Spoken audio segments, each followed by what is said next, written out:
Vamos a aprovechar para que los hermanos, todos nosotros nos nutramos bien de las Escrituras. Bueno, vamos al hueso, vamos a Apocalipsis, capítulo 2, que estamos todavía en capítulo 2.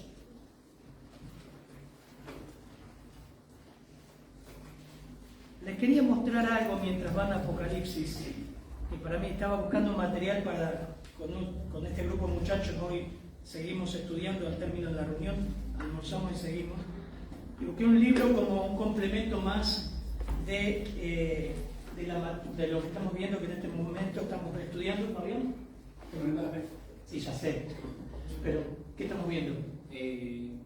La Biblia, su canon, su constitución. Y este es un librazo, chiquitito, mire lo que es, del pastor MacArthur. Y yo lo encontré en mi biblioteca y le digo, yo tengo este libro, pero ¿sabes de quién es este libro? Lo más viejito de la iglesia, Eduardo, que está con el Señor.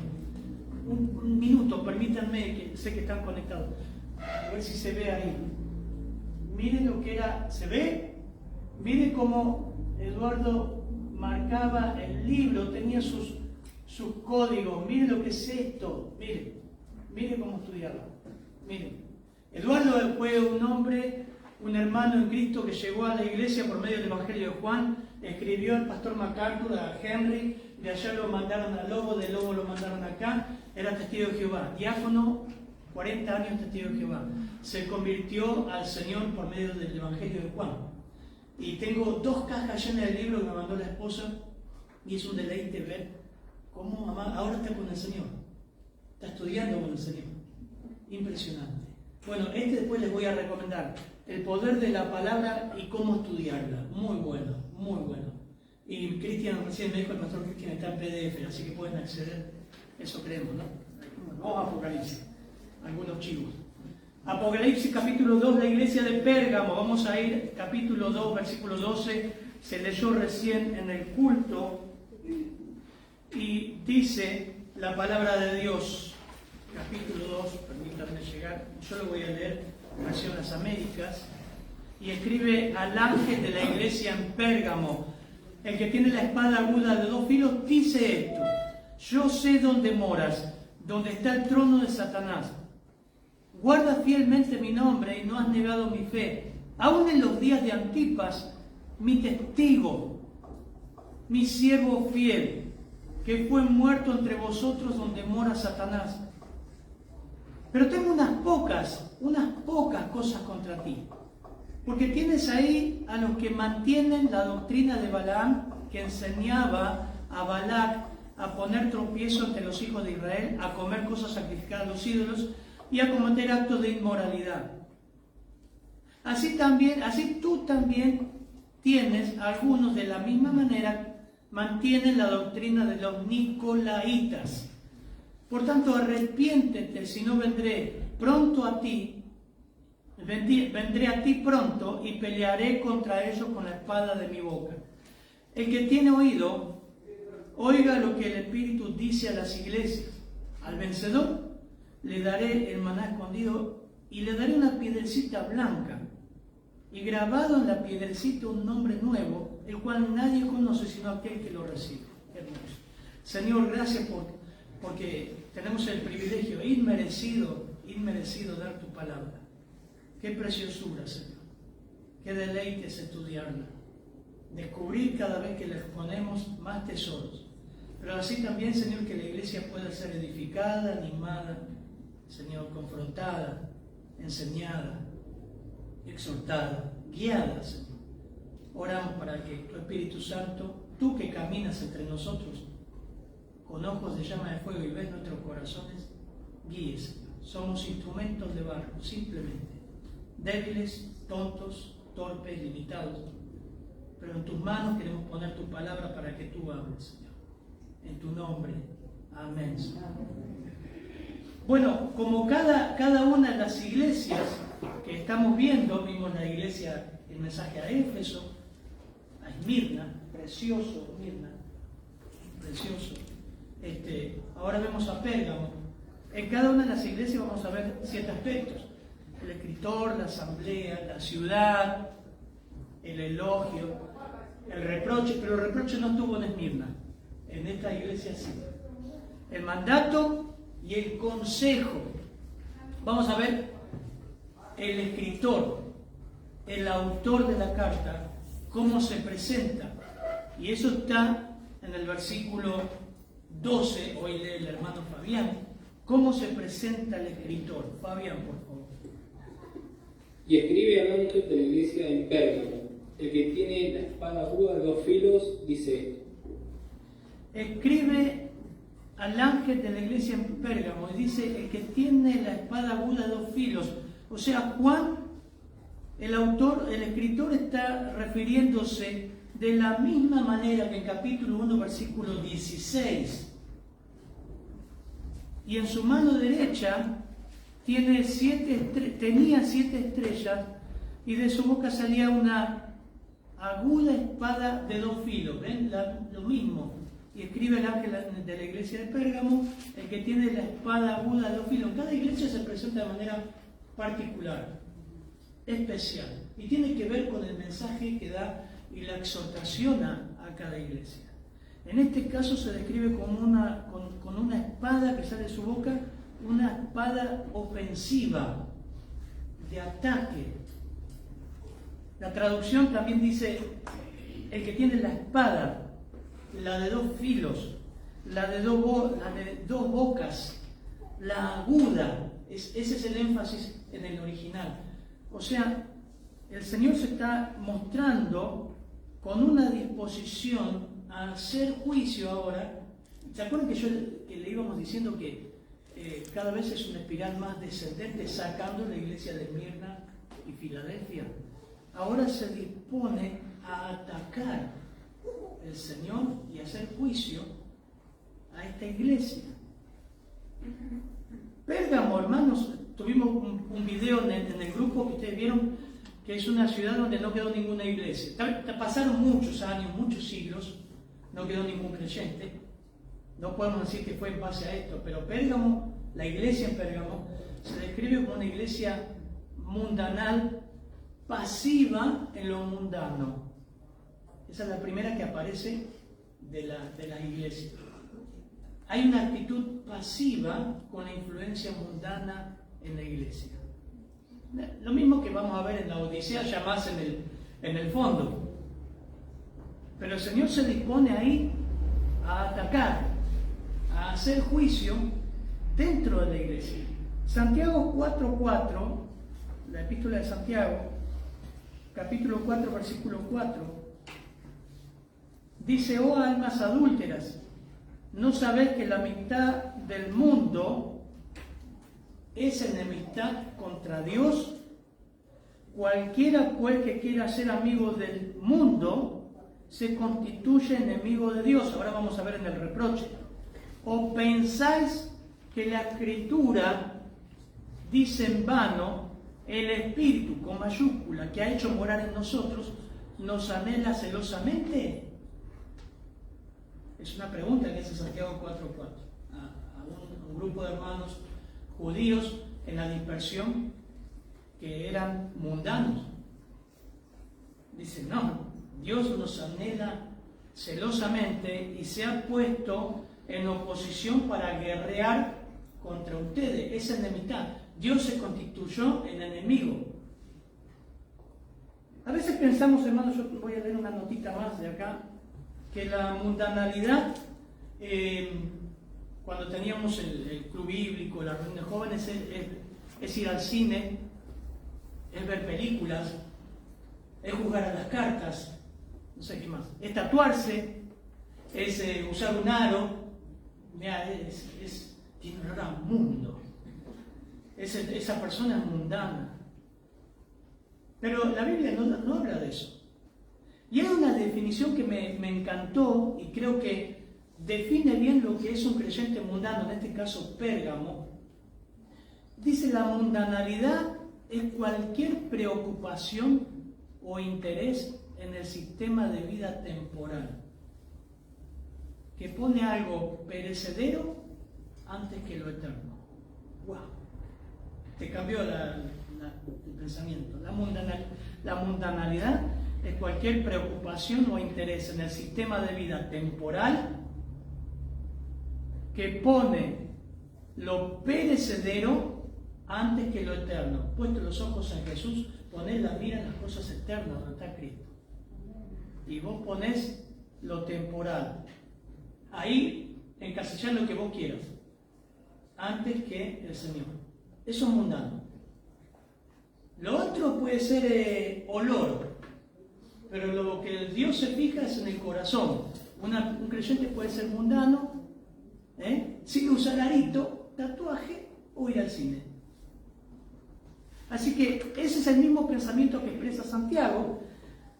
Y algo que escuchaba de Esmirna y leo de acá del pastor MacArthur, es interesante lo que la historia muestra de las iglesias del primer siglo y lo que ocurrió a través de la historia. Cuando la iglesia no hace uso de la palabra de Dios correctamente, entonces Cristo se presenta y va a usar su juicio divino contra la iglesia. Dice, la iglesia en Pérgamo simboliza muchas iglesias a lo largo de la historia que han cedido ante el mundo. Este espíritu de hacer concesiones fue muy evidente a lo largo del periodo de los primeros siglos, el cuarto y el séptimo. En 313, en el año 313 después de Cristo, el emperador Constantino, ustedes saben, algunos que han estudiado historia, promulgó el edicto de Milán, concediendo libertad religiosa a los cristianos y dando fin a 2 siglos y medio de salvaje persecución, lo que estamos viendo ahora, pero en el año 313. Adoptó el cristianismo y lo hizo la religión favorecida del imperio.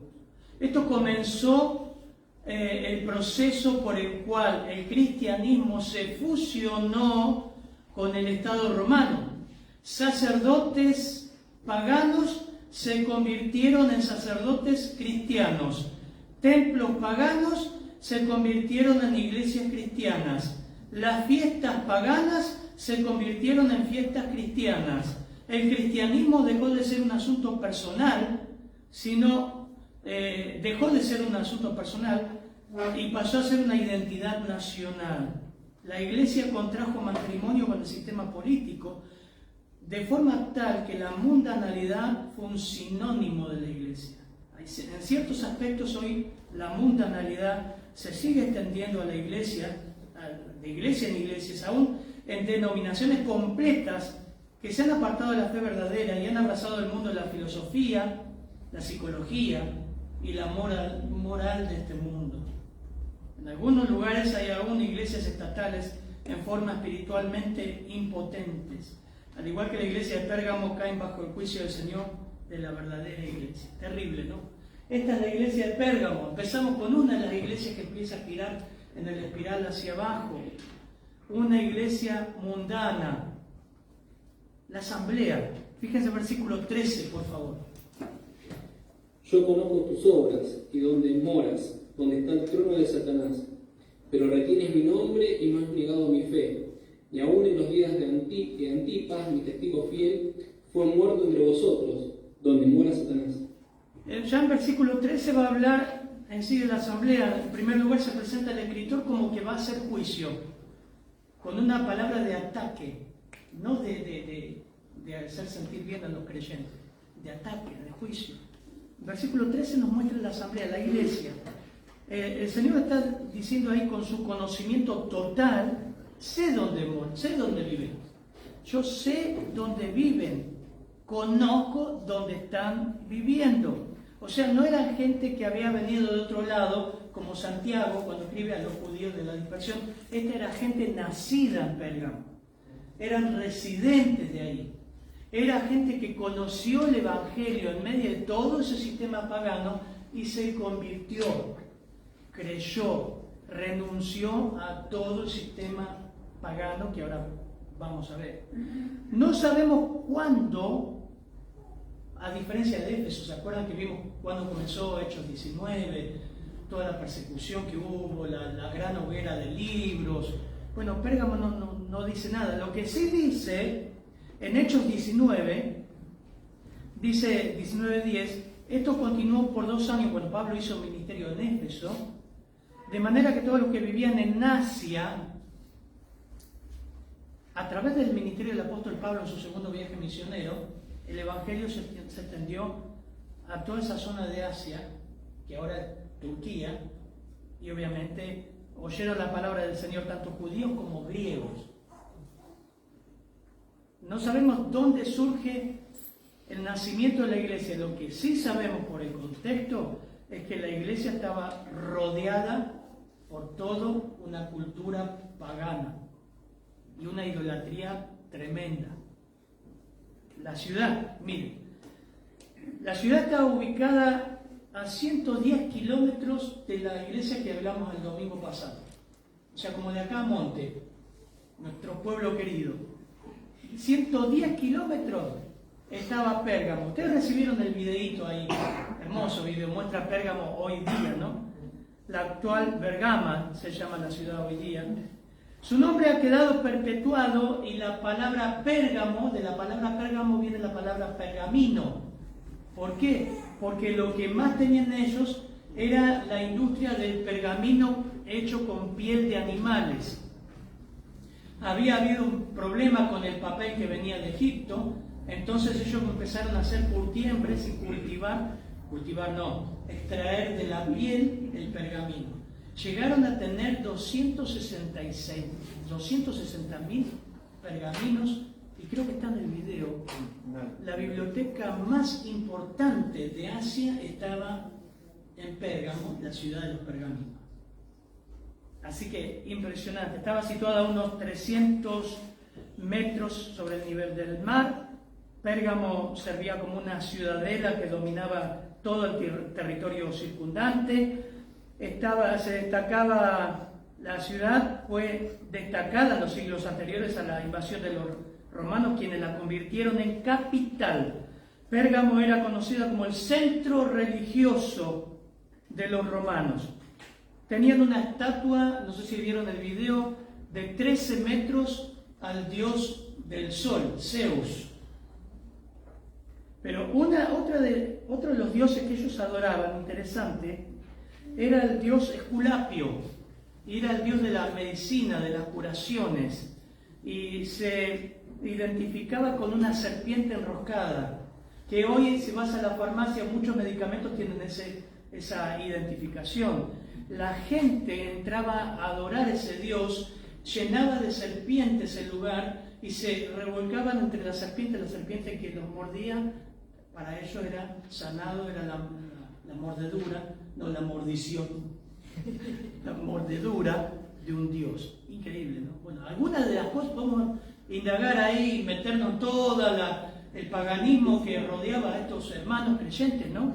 De Pérgamo. Pero, el culto más importante, podemos seguir un montón de dioses más, ¿no? Atenas, Nicephorus, Dionisio, bueno, un montón de dioses y templos que había.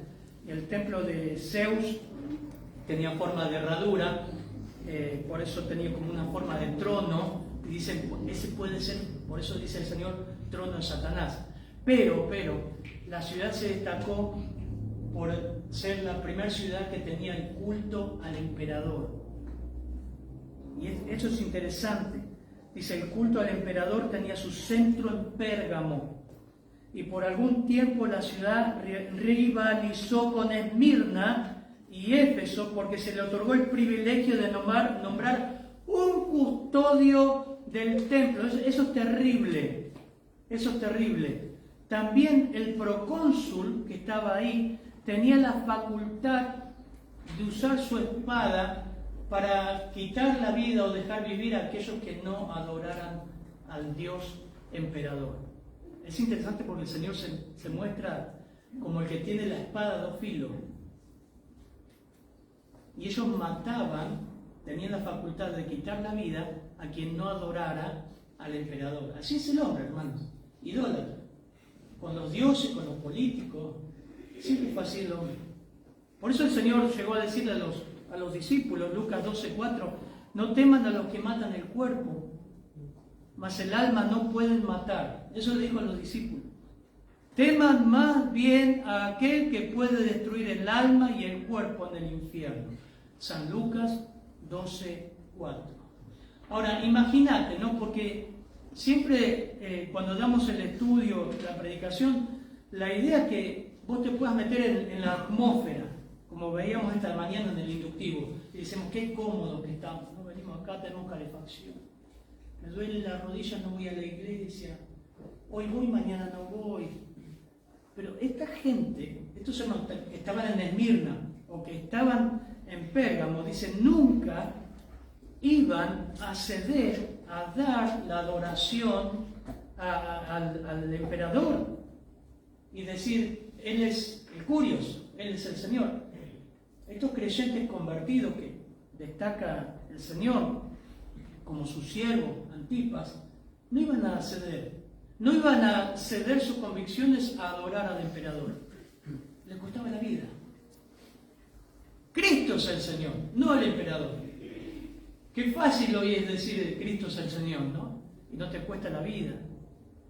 En lugar de 200.000 y pico de volúmenes de la biblioteca de Pérgamo, esta gente dejó de ir a leer todo eso, toda esa filosofía, todo ese paganismo.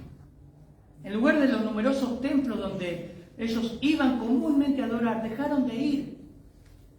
En lugar de ir a revolcarse en la serpiente para ser sanado por el dios Esculapio, Cristo es nuestro médico. No adoramos otro Dios. Si quiere sanarnos, sane, si no, nos lleva.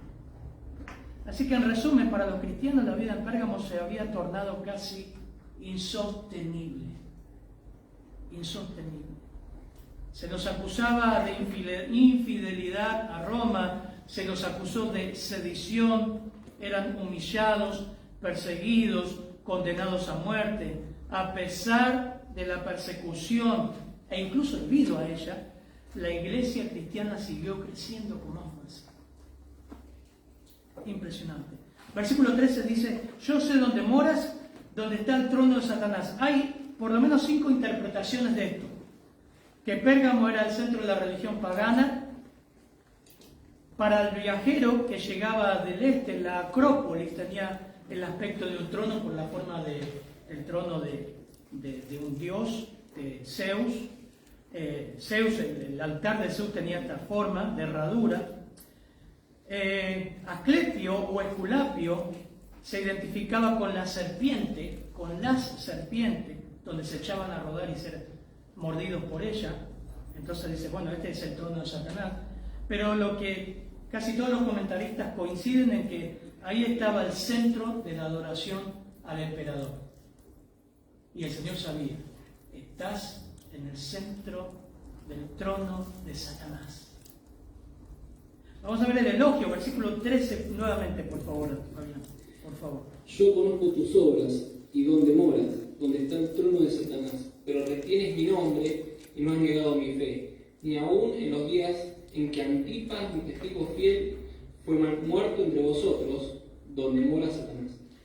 Es interesante porque, bueno, de Antipas no se sabe nada. Lo que se sabe de acá, de este versículo, prácticamente no se sabe. Lo que sí se sabe también es que no fue muerto en este momento que Juan escribía. Fue muerto antes de escribir Apocalipsis. Es interesante porque ellos, todos los creyentes se enfrentaban a la confiscación de los bienes, al exilio, bueno, ¿dónde estaba Juan? Díganme. En la isla de Patmos, en un hotel 5 estrellas en la playa Arena Blanca. No, estaba exiliado. Un hombre de 90 años estaba exiliado por la persecución. Bueno, y Domiciano se caracterizó por hacer eso. Se confiscaban sus bienes, se lo enfrentaba al exilio o la muerte. Y Antipas, que dice el versículo 13, seguramente que sabemos muy poco, su vida se caracterizó por ser un testigo fiel. Hoy un hermano, creo que Jonathan, compartió en el inductivo y él dijo algo interesante que me encantó. Él dijo, creo que como cristianos hoy día no somos muy perseguidos, es verdad. Y otra hermana dijo, hay una persecución silenciosa a través de las ideologías, ¿verdad? Es eso.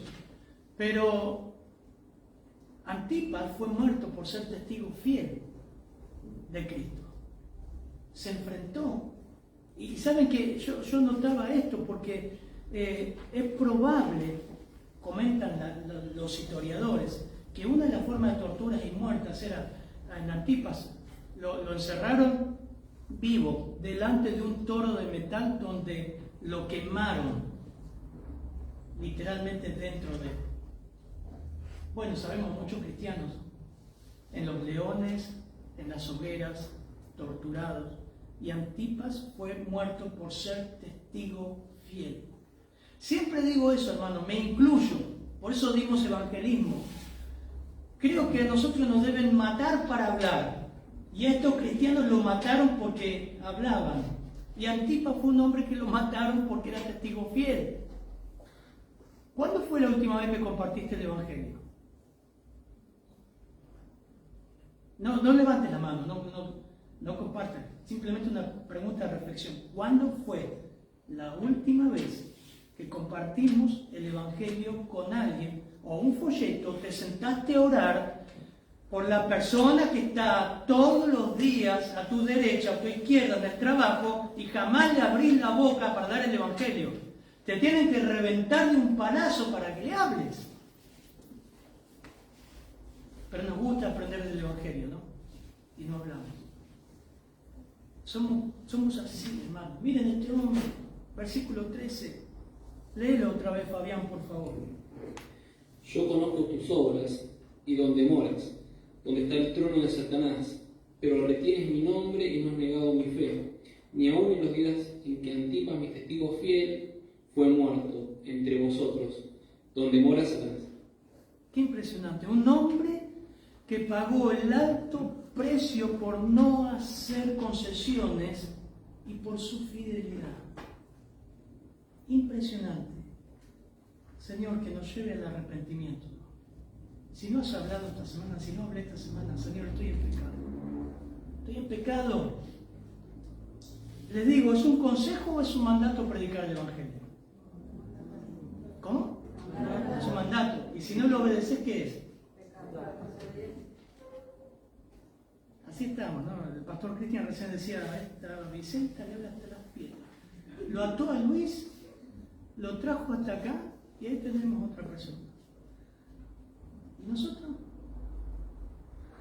Yo creo que, como me decía una hermana, cuando predicamos el Evangelio, hermano, nos olvidamos de todo. Es más, dejá de invertir tiempo en pavadas y decir, ¿cómo le puedo hablar? ¿Cómo puedo mejorar? ¿Cómo?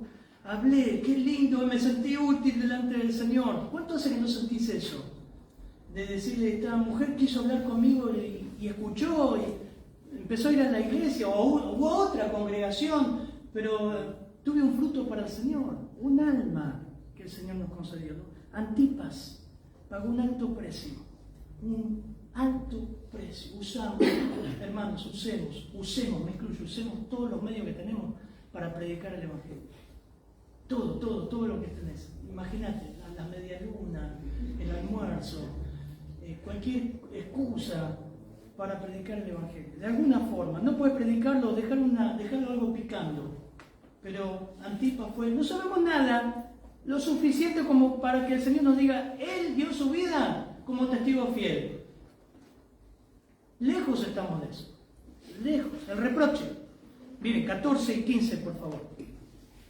Eso es lo que el elogio. Lo que hablamos es lo que estos creyentes eran fieles.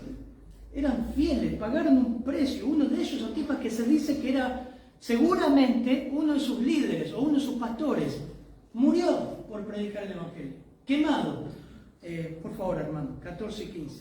Pero tengo unas pocas cosas contra ti, que tienes ahí a los que retienen la doctrina de Balaam, que enseñaba a Balac a poner tropiezo ante los hijos de Israel, a comer de cosas sacrificadas a los ídolos y a cometer fornicación. Y también tienes a los que retienen la doctrina de los nicolaitas, la que yo aborrezco. El énfasis que yo aborrezco. Por ahí vos no, yo sí. Acá empieza un reproche y a veces podemos entender en versículo 14, vamos a Reina Valera 60, versículo, tengo unas pocas, bueno, las dos dicen lo mismo, tengo unas pocas cosas contra ti, como Podemos llegar a pensar como pensamos nuestros hijos, ¿no? Me saqué un 5, pero todos sacaron 4, 3. Yo estoy mejor que los demás. Entonces vos puedes pensar, bueno, no, es una iglesia que estaba bien, tenía algunas pocas cosas, nada. No está diciendo con ese ánimo, está diciendo que eso poco, como la levadura, estaba embromando y corrompiendo todo. Esa es la idea. No es que el Señor está diciendo, bueno, es poquito, no es nada. No, porque el primer versículo se muestra con una espada aguda, 2 filos de ataque. Si no fuera importante, no se presentará así. El Señor va a hacer juicio con esta iglesia. Ahora, la falta de resistencia a la falsa enseñanza, no tanto la falsa enseñanza, sino la práctica que estaba entrando a la iglesia, los creyentes estaban haciendo tolerantes con falsos maestros o grupos que habían entrado en la membresía y estaban corrompiendo la iglesia. Lentamente eran unas células cancerígenas que estaban corrompiendo. La congregación era buena, su testimonio era impecable, pero el Señor pone acá, les trae a la memoria lo que había pasado en el Antiguo Testamento, que es nefasto, es horrible, número 22 al 25, por causa de maldecir a Israel, a causa de su crecimiento, su conquista. Este rey, junto con un falso profeta, dijo, bueno, de alguna forma lo voy a leer todo, número 22 al 25, los tenemos que detener. Y si le hacemos algo, vamos a hacerlos podrir desde adentro. Entonces trajeron mujeres moabitas que sedujeron a los hombres y lo empezaron a hacer caer en fornicación y en dar sacrificio a sus dioses. Calculen que Salomón fue arrastrado a adorar las mujeres, a adorar a los dioses de las mujeres que él se juntó y se casó. Entonces, hermanos, esto también hace el enemigo. Y el apóstol Pablo también habla de que nosotros debemos cuidarnos de nosotros mismos también. Y Santiago habla que la tentación no viene de afuera. ¿De dónde surge? Cuando nosotros mismos somos seducidos y atraídos. Bueno, esto pasó en la historia con Israel. El texto nos vincula dos blancos, dos frentes, los de la doctrina de Balac, que tenían ese pensamiento, y los nicolaitas. Estudiando ambos, en breve, en resumen, esto es el nacimiento del gnosticismo en la iglesia primitiva, donde quitaban el valor al pecado y decían no influye. Y la mundanalidad también que se estaba metiendo en la iglesia. Fíjense que a diferencia de Éfeso, que estudiamos la primera iglesia, ¿cómo respondía Éfeso? Capítulo 2, versículo 2. Yo conozco tus obras, Éfeso, tu fatiga, tu perseverancia, y que no puedes soportar a los malos. Y has sometido a prueba a los que se dicen ser apóstoles y no lo son, y lo has hallado mentiroso. Era una iglesia que si hoy en día estaría acá, diría, no, esta iglesia muy cuadrada. Son creyentes malos, te echan. Si vas ahí, te echan. Esa era Éfeso, en su comienzo, ¿no? Como su primer amor. A diferencia de esta iglesia, miren los verbos que aparecen. Tengo contra ti que tienes. Vamos a leer Reina Valera 60. Pero tengo unas pocas cosas contra ti que tienes ahí a los que retienen la doctrina de Balaam, que enseñaba a Balac a poner tropiezo ante los hijos de Israel, a comer cosas sacrificadas a los ídolos y cometer fornicación. Y también tienes a los que retienen la doctrina de los nicolaitas, la que yo aborrezco. Entonces, toda esta clase de inmoralidad que estaba entrando en la iglesia, históricamente, empezó a pudrir la iglesia desde adentro para afuera. Y el culto al emperador era llevado a cabo también por prostitutas, por fornicación y ofrenda a los dioses. Esta gente se estaba metiendo en las iglesias y le estaba diciendo, no hace falta ser tan limitados y ser perseguidos de tal manera. El hecho que ustedes den el culto al emperador no va a afectarles. Esa es la idea. Es lo mismo que hizo Balac con Balaam y sedujo al pueblo a traer eso. O sea, ellos querían evitar pare de sufrir y hagan concesiones con el Estado. ¿Por qué tanta persecución con Roma? Esa era la idea. Y los nicolaitas eran lo mismo. Era lo mismo. Algunos dicen que eran los nicolaitas. Bueno, hay tres opiniones que lo vimos en la carta de a los Efesios. Hay tres opiniones al respecto. Las tres son más bien conjeturas, porque los detalles de Apocalipsis son escasos, son pocos. Primero, en la iglesia primitiva, Irineo enseñó que los nicolaitas eran seguidores de Nicolaos, el converso al judaísmo que fue nombrado diácono en Hechos 6, ¿se acuerdan que lo vimos? Versículo 5. Luego otro considera que esas personas constituían una secta agnóstica que trató de infiltrarse en las iglesias, obviamente. Pero por último, a partir de la exégesis, todavía otros afirman que los nicolaitas eran quienes seguían las enseñanzas de los falsos apóstoles de Balaam, la misma corriente de pensamiento en ese tiempo. El punto, hermano, es que la iglesia estaba reteniendo a esa gente. El punto era que ellos eran tolerantes con esa gente y los tenían como miembros. Es muy probable que estos dos grupos de enseñanza que se complementaban entre sí es un anticipo del gnosticismo. Mientras los efesios no podían soportarlo, ellos pasivamente los toleraban. ¿Saben? Les digo la verdad, ningún pastor quiere tener problemas en la iglesia. Levante la mano quien no quiere tener problemas en la iglesia, soy yo. Queremos todo tranquilo, paz, no queremos lío. Es horrible tener que decirle a una persona, mire, no tenemos la misma doctrina, por favor retírese. O cuando empiecen a hacer lío. Nadie quiere vivir eso. Creo que esa es la gran tentación. Lo vamos a ver en la iglesia del domingo que viene. No queremos tener. Entonces hacemos concesiones para evitar problemas. Cerramos la boca y dejamos que la cosa fluya. Pero eso justamente es lo que condenó el Señor acá. Estos grupos se habían metido y habían creyentes que se estaban desviando. Ellos fueron permisivos. Miren Gálatas 5:7. El apóstol Pablo siempre hubo, siempre hay y siempre habrá. Ustedes corrían bien. ¿Quién les estorbó para no obedecer a la verdad?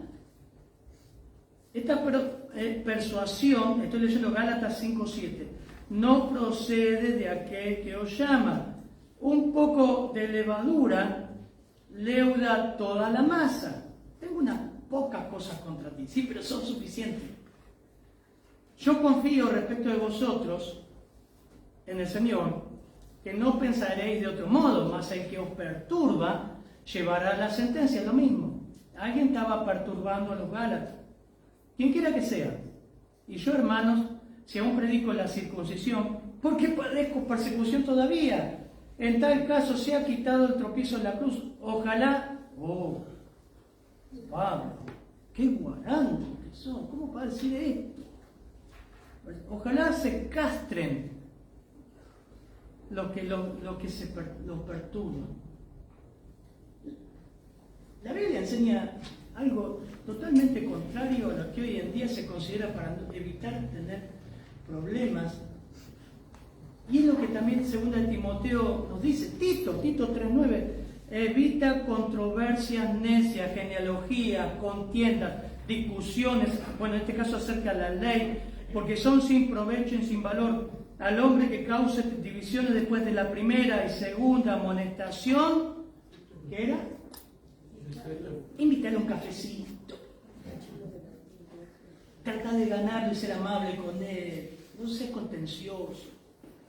Trata de convencerlo con amor, hermano. pastor, tenés que tener amor y ser más paciente, invitarlo a tomar un café a este hombre, porque por ahí está causando divisiones sin saber cuándo fue la última vez que charlaste, pastor, con este hombre. Deséchalo. Deséchalo. El reproche es sobre la iglesia que no toma en cuenta la disciplina que requería establecerse. No había concesiones, no había tutía ahí. Pablo era cortante, terminante, la iglesia, y ahora el Señor. Y ustedes tienen, la verdad que tuvieron un hombre que se jugó por entero por el Señor y murió quemado por hablar del Señor. Son una iglesia preciosa, predicando el Evangelio, pero se quedan callados con los personajes que tienen ahí. Hermanos, ustedes les tienen que hablar, exhortados unos a otros, y no tienen que esperar que los pastores hablen. Si ven algo raro, ustedes dicen, mira, la Biblia dice esto, tomátela, está mal.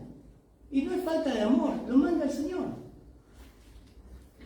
Dios va a pedirnos cuenta por lo que permitimos ingresar a la iglesia y por lo que nos callamos también. Por otro lado, la doctrina va acompañado del deber. Siempre así, doctrina, deber. Efesios 1:4 doctrina, 4:6 deber. O sea, una correcta teología va a afectar nuestra práctica. Si decís tener o amar una doctrina bíblica, pero tu práctica es tolerante con el pecado, por otro lado, y pensás, esto no va a afectar, puede que ames esa doctrina, pero no al Dios de la doctrina. Podemos, por otro lado, hermanos, como esta iglesia, ser muy ortodoxos, si tengo la doctrina, sé esto, sé aquello, estoy creciendo, pero podemos ser tolerantes con nuestro propio pecado. Como decía el Señor, ¿no? En Mateo 5, mire, hay un pasaje que es Mateo 7, 3 al 5, por favor. No quiere decir que la iglesia acá, el juicio, lo que Dios estaba hablando ahí, que era la iglesia permanecía pasiva ante el error. Y eso pasa hoy día en todas las iglesias, hermano. Lo que más interesa a las iglesias es tener la iglesia llena, que la gente no se vaya, cerrar la puerta para que no se vaya. Tenés que ser, no vivimos en un tiempo donde se dice que tenemos que ser más tolerantes, basta de la intolerancia, y a veces se infiltra en la iglesia. Aceptamos como miembros personas en concubinato, aceptamos el pecado como nada, no juzgues. La Biblia dice que no debes juzgar. Pero miren Mateo 7, 3 al 5, por favor. ¿Y por qué miras la paja que está en el ojo de tu hermano y no echas de ver la viga que está en tu propio ojo? ¿Y cómo dirás a tu hermano, déjame sacar la paja de tu ojo, y he aquí la viga en el ojo tuyo? Hipócrita, saca primero la viga de tu propio ojo y entonces verás bien para sacar la paja del ojo de tu hermano. A veces pasa eso, ¿no? Podemos ser intolerantes con otro hermano, con cosas chiquitas, ¿no? Pero con nuestra vida, cuando la miramos, somos muy tolerantes y le buscamos la excusa. El mandato, por tanto arrepiéntete, versículo 16, por favor. Por tanto arrepiéntete, si no vendré a ti pronto y pelearé contra ellos con la espada de mi boca. Nuevamente, es una espada de pelea, es una espada de ataque. En este ataque es contra una iglesia pasiva, una iglesia que no disciplinaba, una iglesia que toleraba a estas personas, miembros que estaban eran mundanos en ese sentido, no le exhortaban y le manda a arrepentirse. 12 veces aparece en Apocalipsis la palabra arrepentirse. Y tiene que ver con cambiar la mente. 8 se dirigen a las iglesias, en Éfeso, Pérgamo, Sardis y la Odisea, como orden. Y las otras aparecen a lo largo del Apocalipsis. Tenían que reconocer que se habían comportado mal y que Jesús odiaba esas prácticas. No era la iglesia el pastor, era el Señor el que odiaba. Su pueblo, si Él odia eso, su pueblo debe odiarlo. Debían imponer disciplina. Proverbios 28:13 dice: el que encubre su pecado no prosperará, el que lo confiese se aparta alcanza misericordia. Ellos debían quitar a esas personas de la iglesia, debían sacarlas, así de sencillo. 1 Corintios 5, 4, también Pablo juzga un caso porque la iglesia era tolerante. 1 Corintios 5, y encima estaban orgullosos. De cierto se oye que hay entre vosotros fornicación y tal fornicación, cuando ni siquiera los vecinos escuchamos esto, ni siquiera escuchamos en el mundo esto, ni siquiera lo encontramos en los romanos y en los griegos, tanto así que algunos tienen la mujer en su padre. ¿Se acuerdan de este pasaje, no? ¿No deberían haber lamentado para que fuera quitado el que cometió tal acción de medio de vosotros? Ciertamente yo como ausente en cuerpo, pero presente en el espíritu, yo ya como presente he juzgado al que tal cosa ha hecho. En el nombre de nuestro Señor Jesucristo, reunidos vosotros y mi espíritu con el poder del Señor Jesucristo, el tal se ha entregado a Satanás para destrucción de la carne, a fin de que el espíritu sea salvo en el día del Señor. No es buena vuestra jactancia. ¿No saben que un poco, siempre un poco, de levadura leuda toda la masa? Y sigue, ¿no? El texto. La iglesia debía quitar esa gente. Hermano, no tenemos que hacer un culto en una iglesia que sea cómoda a los incrédulos. No hablemos de esas cosas, no, es una persona que no es creyente, está creciendo. Hermano, compartirle igual. Yo creo que a veces nos enfocamos, siempre vuelvo con el arito, el tatuaje, ¿no? La música. Pero esa persona necesita conocer a Cristo y la situación de su pecado y la consecuencia de su pecado. Y en el creyente y el que dice ser creyente y sigue asistiendo y su hábito no ha cambiado, hay que confrontarle. Porque a veces decimos, no hay que decirle nada para que no se vaya. No, si es del Señor no se va a ir. Necesita ser confrontado. Hermano, tenés que dejar de vivir en concubinato. ¿Pero por qué? Porque el Señor lo dice. ¿Sos creyente? Sí, yo creí en el Señor. Listo, no puedes dormir más con esa mujer. Pero tuve hijos, no importa. No puedes, estás en pecado. ¿Sos creyente? Sí, soy creyente. Entonces es incompatible. No puedes divorciarte. ¿Sos creyente? Sí, soy creyente. La Biblia dice que no puedes. Debes orar mucho por ella y tratar de que conozca a Cristo. Y las cosas en claro, al pan, al vino, lo que dice la Biblia. Pero a veces tratamos de no decir mucho para que la persona no se ofenda, no se vaya. Es la iglesia del amor. Tenemos que ser más empáticos. Lo mejor que nos podemos decir, dice, fieles son las heridas del que ama, incomprensibles los besos del que aborrece. El ánimo, el mandato arrepentimiento. Tengo unas pocas cosas contra ti, porque tienes a los que mantienen. Versículo 15. Tú también tienes a los que de la misma manera mantienen. Ese era el pecado de Pérgamo. Tienes a los que mantienen. Si esa gente sigue manteniendo lo mismo, chao. Buscate otra iglesia, hermano, donde crean lo mismo que vos. Andá a la iglesia católica, andá a otro lugar. Acá no. Si mantenés lo que pensás, buscate otro lugar. Qué malos pastores, cómo echan la gente. No, lo dice la Biblia.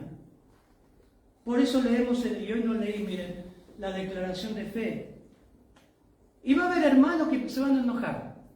Porque siempre están aquellos, ¿no? Que le decimos que se vaya a tal persona y se van. Qué malo, y se van con ellos.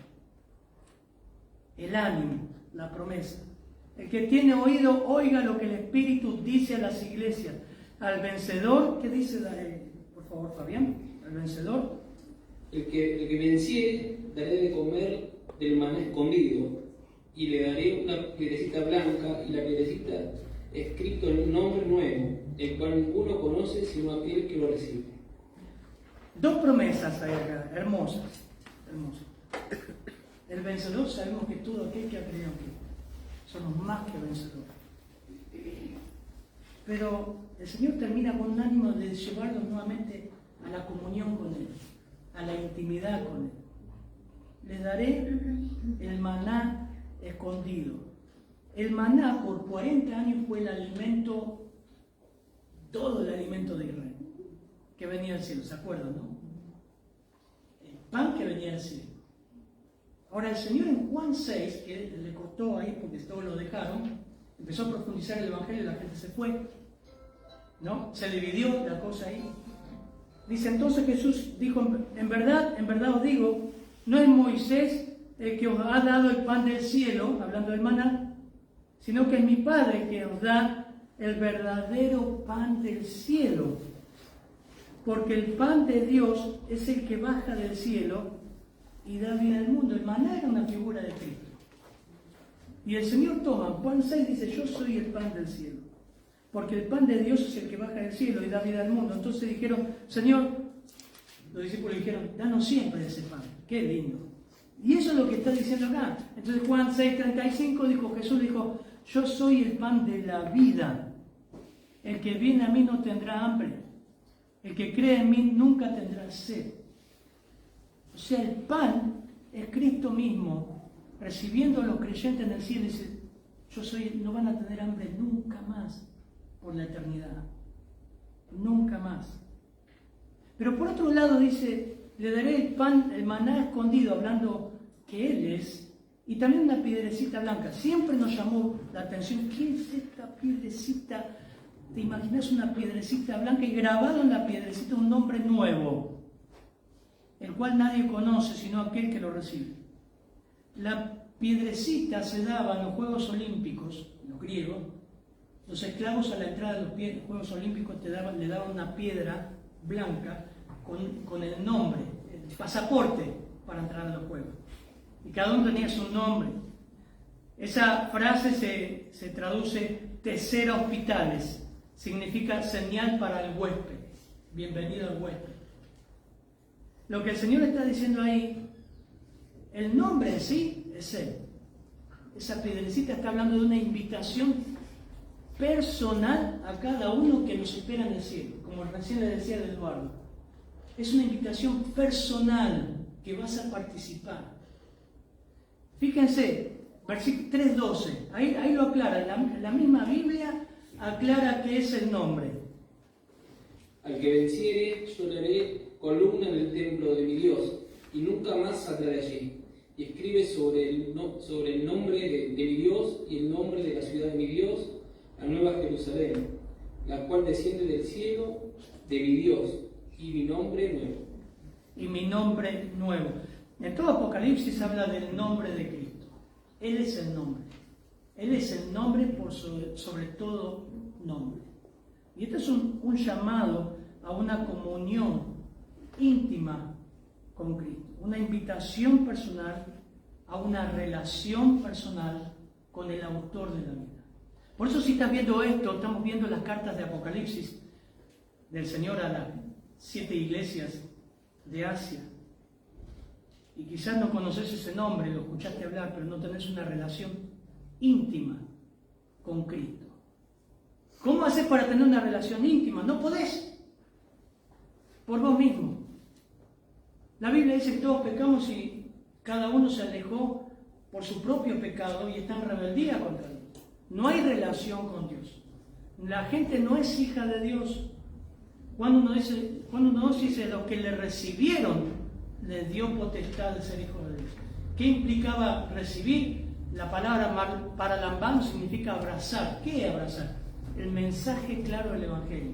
¿Qué es el Evangelio? La primera noticia mala, que sos pecador, malo, depravado.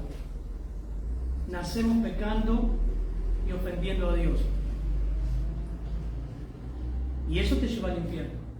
Por cuanto todos pecaron, están destituidos de la gloria de Dios. Y está establecido una vez que el hombre muera una sola vez y después todo el juicio. Y el que no se halló inscrito en el libro de la vida va a ser lanzado al lago del fuego. Mala noticia. Panorama negro. Pésimo. Pero la buena noticia es que si realmente reconoces eso, que naciste en pecado como yo, como cada uno de nosotros, Cristo viene al mundo en forma de bebé. Y a los 30 años, 33 años, fue a la cruz para morir por cada uno de nosotros. Él muere por nosotros. Herido fue por nuestras rebeliones y molido por nuestro pecado. para llevarnos a Dios. Esa es la buena noticia. Tenés que contemplar la mala, el diagnóstico, y la buena, la promesa, que Él da vida, que Él nos perdona. Tenés que ir a Dios. Tenés que humillarte e ir a Dios. Tenés que ir a Cristo y pedirle perdón por tus pecados. Tenés que arrepentirte de tus pecados, lo que estamos hablando. Darte vuelta, si mi pecado me condena. Y para nosotros los creyentes, ¿no? Podemos autoexaminarnos. ¿Qué tan tolerantes estamos siendo con nuestros propios pecados? Está bien ser intolerantes con la falsa doctrina y todos los movimientos, como decíamos esta mañana, que pueden entrar en la iglesia, con todo lo que están bombardeando los chicos en la escuela. Debemos sentarnos y hablarle la palabra de Dios. Pero muchas veces podemos ser tolerantes con nosotros mismos. Vamos a orar. Padre, gracias por tu palabra. Gracias por cada una de las iglesias y que nos advierte, Señor. Qué hermoso es ver que estas iglesias, a través de tanta persecución que ni siquiera lo imaginamos, una iglesia que había perdido su pastor quemado por ser fiel, seguramente había pasado a ser más tolerante. Cuidamos de eso, Señor. Ayúdanos a compartir el Evangelio en este hermoso país que nos da libertad para hacerlo, Señor. Que la semana que viene podamos, a través de la comunicación unos con otros, dar motivos de oración, personas, nombres, llevar folletos, hablar.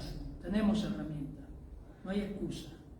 Ayúdanos a no ser cobardes, Señor, y a mirarnos por nosotros mismos como tú nos enseñaste, Señor. La tentación surge de nosotros mismos. Nosotros somos, Señor, muchas veces el enemigo de la unidad de la iglesia. Ayúdanos. En tu nombre oramos, Señor. Amén.